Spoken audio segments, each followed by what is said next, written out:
3 মাসের শিশুর পা মুচড়ে দেওয়ার একটি ভিডিও এখন সামাজিক যোগাযোগ মাধ্যমে ভাইরাল। আর এই ঘটনাকে ঘিরে চলছে নানা জল ঘোলা বক্তব্য।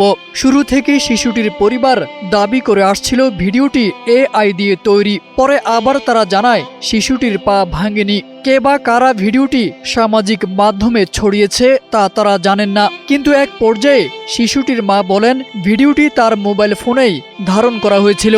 তবে এরই মধ্যে নতুন তথ্য সামনে এসেছে।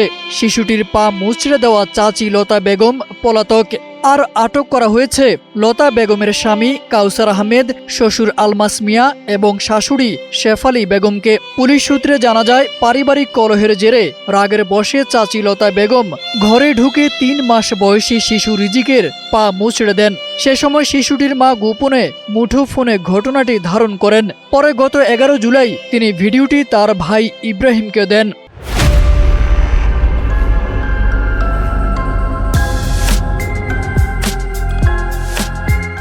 তবে কারা এবং কিভাবে ভিডিওটি সোশ্যাল মিডিয়া ছড়িয়েছে তা খতিয়ে দেখছে পুলিশ। গত 11 জুন নরসিংদী সদর উপজেলার আমদিয়া ইউনিয়নের পাইকাদি এলাকায় এই ঘটনা ঘটে।